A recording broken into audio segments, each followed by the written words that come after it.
ሰላም ጤና ይስጥልኝ ውድ የዚህ ቻናል ተከታዮቼ እና ወደፊትም ቤተሰቦቼ የምትሆኑት በሙሉ በክብር አመሰግናለሁ። ዛሬ የሂሳብ ትምህርት እንዴት ለአእምሮ ሕክምና ሊውል እንደሚችል ወይም ከአእምሮ ጋር ያለውን ግንኙነት ከጥንቱም ከዘመናዊው አወራላችኋለሁ። እንግዲህ ዋና ርዕሶቹን እናንተ ደስ የማይላችሁ ከሆነ ካሁኑ ይህን ቪዲዮ እንድትሰናበቱት እንድትለዩና ደስ የሚላችሁ ከሆነ እንድትቆዩ ምን ላይ እንደምናጠነጥን ልንገራችሁ። ሶስት ነገሮች ላይ ነው የምናወራው። እንዳጠቃላይ ለአእምሮ ጤና ጥንት እንዴት አድርገው ለአእምሮ ሕክምና እንዲያውጡ እንደሚያስቡ ወይም እንዴት እንደሚጠቀሙበት የመጀመሪያው። ሁለተኛው ደግሞ በዘመናዊ የመጀመሪያው ሜንታል ዲሲፕሊን ነው የሚሉት የጥንቶቹ ሜንታል ዲሲፕሊን ብለው እንዴት እንደሚጠቀሙበት ዲሲፕሊን። አሁን ደግሞ በዘመናዊ ደግሞ ኒውሮሳይንስ ጋር ያለውን ግንኙነት ወይም በዘመናዊ የስነልቦና እና ነርቭ ሳይንስ ጋር እንዴት አሁን በዘመናዊው ዓለም ሂሳብን እንዴት እንደምንጠቀም ነው። እዚህ ጋር ሁለተኛው ላይ ስለ ዶፓሚን የሚነሳበት ፓርት አለ። ሁለተኛው ላይ ነኝ ያለው ትበሩ ስለ ዶፓሚን ምን እንደሆነ በዚሁ አብራራለሁኝ። የዶፓሚን ዋና ጥቅሞች ምን እንደሆኑ፣ የዶፓሚን መዛባት ያለው ችግር አንድ ማነስ ወይም መብዛት ማለት ነው እና ዶፓሚን መጠን በተፈጥሯዊ መንገድ እንዴት መስተካከል እንደሚችል ችግር ከተፈጠረ ነው። አሁን ሁለተኛው ላይ ነኝ ያለው። ሶስተኛውና የመጨረሻው የሁለትዮሽ ባህሪው ወይም የጎንዮሽ ጉዳቱ እንደማለት ወይም ደብል ኤንድድ ሶርድ የሚባለው ማለት ነው። ሂሳብን መማር ያለው ጉዳት ደግሞ አስቀምጣለሁ ማለት ነው። መጨረሻ ላይ ምንም የምንወያየው ነገር ጥቅሙ ከዛ መምረጥ ነው። ጥቅሙ አመዘነ ጉዳቱ የሚለው ነው።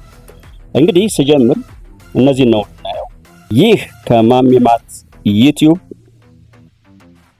እንደሚከተለው ይቀርብላችኋል። እንጀምር። የሂሳብ ትምህርት በይፋዊ መንገድ እንደ አእምሮ ሕክምና ወይም ሳይኮቴራፒ ወይንም ደግሞ ሳይካትሪክ ትሪትመንት ሆኖ አያውቅም። ነገር ግን በግሪክ በሳይንስና በስነ ልቦና እይታ ሂሳብ የአእምሮ ጤና እና እድገት ጋር ያለው ቁርኝነት በጣም ከፍተኛ እንደነበር እና አስደናቂ እውነታዎች እንዳሉ ይታሰባልና እንግዲህ የመጀመሪያው ክፍል ከታሪክ እውነታ ስናይ ወይም ሂሳብ እንደ አእምሮ ማሰልጠኛ ወይም ሜንታል ዲሲፕሊን እንዴት ይታይ እንደነበረ ላውራላችሁ። በጥንታዊ ግሪክና በህዳሴው ዘመን ወይም ሬኔሳንስ በሚባለው ሂሳብ አእምሮን ለማስተካከልና ለማረጋጋት ይጠቅማል ተብሎ ይታመን እንደነበረና እውነትም እንደነበረ ይሄ የፕሉቶ ሳይንቲስት ፕሉቶ ምን ብሎ ያስብ ነበር? ፕሉቶ ሂሳብ የሰው ልጅ አእምሮ ከተዝረከረከ ሁኔታ ውስጥ አውጥቶ ወደ ተደራጀና ስልጡን አስተሳሰብ የሚያመጣ የአእምሮ ማጽጃ እንደሆነ ያምን ነበር። የአእምሮ ስፖርት አሰልጣኞች ወይም ትሪትመንት የሚሰጡ አካል ደግሞ ምን ይሉ ነበር? ቀደም ባሉት ዘመናት ሂሳብን መስራት አእምሮ እንዳይዝል አንድ የትኩረት ማነስን ለመከላከልና የአስተሳሰብ ስርዓትን ለማስተካከል እንደ ሕክምና ልምምድ ይወሰድ ነበር። የመጀመሪያውን ክፍል ጨረስኩ። ወደ ሁለተኛው ክፍል ስመጣ ደግሞ ዘመናዊ እዚህ ሁለተኛው ክፍል ላይ በደንብ ያዙኝ፣ ሰፊው ፓርት አለበት። በዘመናዊ የስነ ልቦና እና ነርቭ ሳይንስ ወይም ኒውሮ ሳይንስ ላይ በአሁኑ ወቅት እንግዲህ ሂሳብ ለአእምሮ ጤና ያለው ጥቅም በሳይንስ እንደተረጋገጠ ያሳየናልና ጭንቀትንና ድብርትን መቀነስ ስናይ ወይም ኮግኒቲቭ ቢሄቪየር ቤኔፊትስ ስናይ ሂሳብን ስንሰራ አእምሯችን ሙሉ በሙሉ ችግርን በመፍታት ላይ ያተኩራልና ይህ የአእምሮ አሉታዊ ወይም ኔጌቲቭ የሚባለው ማለት ነው እና አስጨናቂ ሐሳቦችን ወይም ኦቨርቲንኪንግ እንዲያርፍ ያደርጋል። ወጣ እንላለን ከዛ ሙድ በዘመናዊ አጠራር እንደማለት ነው።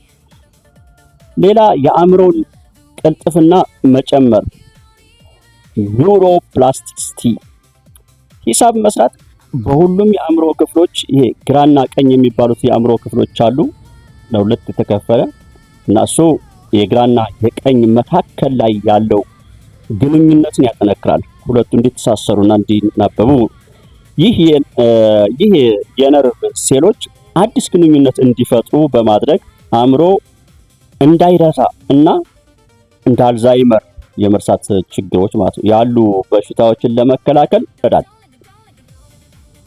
እዚሁ ጋር እንግዲህ የደስታ ሆርሞን ማመንጨት አስቸጋሪ የሂሳብ ጥያቄን ሰርተው ሲጨርሱ አእምሮ ዶፓሚን የተባለውን የደስታ እና የእርካታ ስሜት የሚፈጥር ሆርሞን ያመነጫል። ይህ በራስ መተማመንን ይጨምራል። ዶፓሚን ምንድን ነው? ዶፓሚን በአእምሯችንና በሰውነታችን ውስጥ መልእክት የሚያስተላልፍ በጣም አስፈላጊ ኒውሮትራንስሚተር አስተላላፊ እንደምንለው ማለት ነውና ወይም ኬሚካል መልእክተኛ ነው እና እሱ ብዙ ሰዎች ዶፓሚን የደስታ ሆርሞን እንደሆነ ብቻ ያስባሉ። ዶፓሚን ሲባል የደስታ ነገር ግን በዋነኝነት ዶፓሚን የፍላጎት፣ የጉጉት፣ የመነሳሳት ወይም ሞቲቬሽን እና ሪዋርድ ወይም ሽልማት ኬሚካል ነው። አንደኛ ዶፓሚን እንዴት ይሰራል?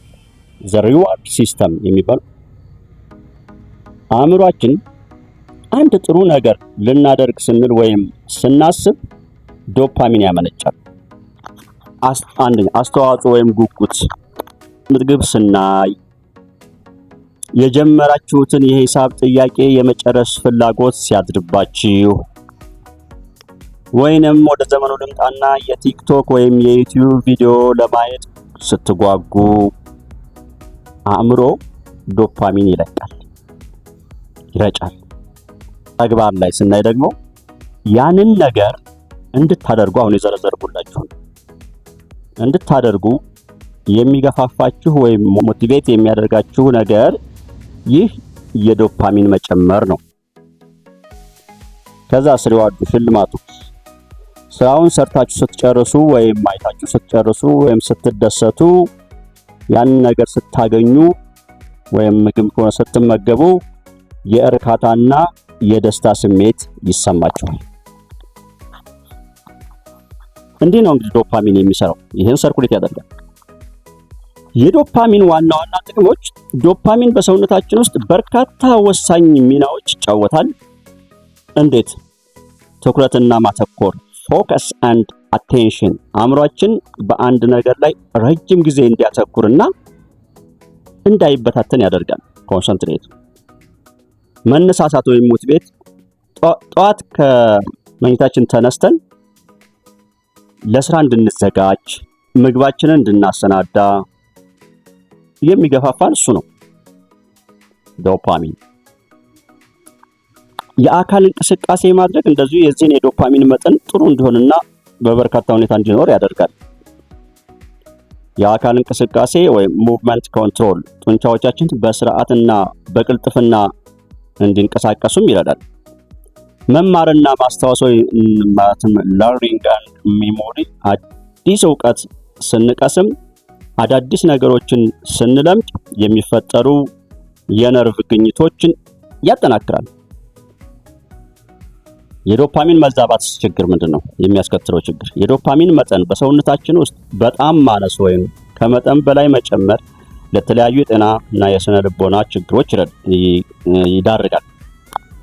የዶፓሚን ማነስ ዶፓሚን መነሳሳት ማጣትና ድብርት ወይም ምንም ነገር የማድረግ ፍላጎት ማጣት፣ ድካምና ጭንቀት የዶፓሚን ማነስ ነው። የፓርኪንሰንስ ዲዚዝ የሚባለው ዶፓሚን የሚያመነጩት የአእምሮ ሴሎች ሲጎዱ የሰውነት መንቀጥቀጥ እና የቁጥጥር ማጣት፣ ራስን መቆጣጠር አለመቻል፣ የትኩረት ማነስና የባህሪ መረበሽ ስናይ ADHD ይሉታል የሕክምና መጠሪያ አብሪቬሽን። በትምህርት ወይንም በስራ ላይ ትኩረት ማድረግ ችግር፣ እነዚህ የማነሶች ናቸው። ሲበዛ ደግሞ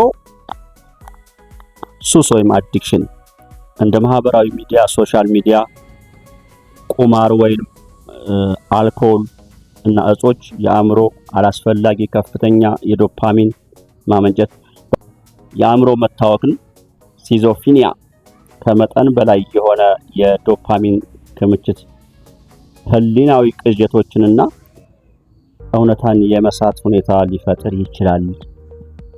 ከዛስ ስለ ዶፓሚን የመጨረሻው የዶፓሚን መጠን በተፈጥሯዊ መንገድ እንዴት ማስተካከል ይቻላል ወይም በሕክምናው የዶፓሚን መጠን ጤናማ መሆን መንገድ ለማሳደግ የሚከተሉ ሂደቶች ማድረግ ነው። ጥሩ እንቅልፍ ማግኘት ማለት ነው። በቂ እንቅልፍ ሲተኛ የአእምሮ የዶፓሚን ማከማቸት በየቀኑ ይታደሳል።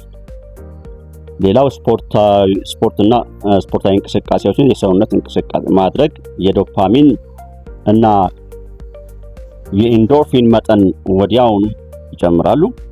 እናም የተስተካከለ ይሆናል። ጤናማ ምግብ መመገብ፣ ፕሮቲን የበዛባቸው ምግቦችን፣ እንቁላል፣ ስጋ የመሳሰሉት መመገብ ታይሮሲን የተባለ አሚኖ አሲድ ስላላቸው ዶፓሚን እንዲሰራ ይረዳሉ ወይም እንዲስተካከል ያደርጋሉ። ትናንሽ ግቦችን ማሳካት በጣም አለመወጠር ነው። በቀን ውስጥ ትናንሽ ስራዎችን ለምሳሌ ክፍል ማጽዳት፣ አንድ ምዕራፍ ብቻ ማንበብ፣ ሰርቶ ውጤቱን ለማየት ለመደሰት የሚዳርጉ ስራዎችን ማድረግ የዶፓሚን ሽልማት እንድናገኝ ያደርገናል። መጨረሻው የስክሪን ጊዜን መቀነስ፣ ቲቪ፣ ሞባይል፣ የማህበራዊ ሚዲያና ፈጣን አዝናኝ የሆኑ ነገሮችን መቀነስ አእምሯችን በተፈጥሯዊና ከትክክለኛ ስኬቶች እርካታ እንዲያገኝ ያደርጋቸዋል። የመጨረሻው ክፍላችን ሶስተኛው የሂሳብ የጎንዮሽ ወይም ደብል ኤንድድ ስዎርድ ወይም የጎንዮሽ ባህሪው ወይም የጎንዮሽ ጉዳቱ። ሂሳብ እንግዲህ ለአእምሮ አወንታዊ ጎን እንዳለው ሁሉ በአንጻሩ ደግሞ ሂሳብ ስጋት ወይም ማት አንዛይቲ የሂሳብ ጥላቻ ወይም የሂሳብ ድብርት የሚባለው ማለት የሚባል የስነ ልቦና ሁኔታ አለ። ይህ ሂሳብ በትክክለኛው መንገድ ካልተገለጠ ወይም ካልታየ ወይም ካልተማርን ወይም ከፍተኛ ጫና ከተፈጠረብን በአእምሯችን ላይ ጭንቀትን፣ ፍርሃትን ሊያስከትል ይችላል። ሂሳብ ይህ በማንኛውም ዓለም ላይ ያለ ነው። መድኃኒትን በአግባቡ ካልወሰድን ችግሮች እንዳይፈጠሩ መድኃኒቶች መርዞች ናቸው መቼ አግባባዊ ሂደት ከሌላቸው። በአጠቃላይ ሂሳብ በቀጥተኛ የአእምሮ ሕክምና መድኃኒት ባይሆንም አእምሮን ለማጠናከር ትኩረት ለመሰብሰብና አስተሳሰብን ለማስተካከል የሚያገለግል ተፈጥሯዊ የአእምሮ ማሰልጠኛ ወይም ሜንታል ኤክሰርሳይዝ ነው ማለት ይቻላል። መምህር መሐመድ ነኝ ከማሜ ማትስ ዩቲዩብ። ደስ ካላችሁ ደስታችሁን መግለጽ ትችላላችሁ። ለዛሬ እዚህ ላይ ጨርሳለሁ። በሌላ ፕሮግራም እስከምንገናኝ ድረስ ቻው።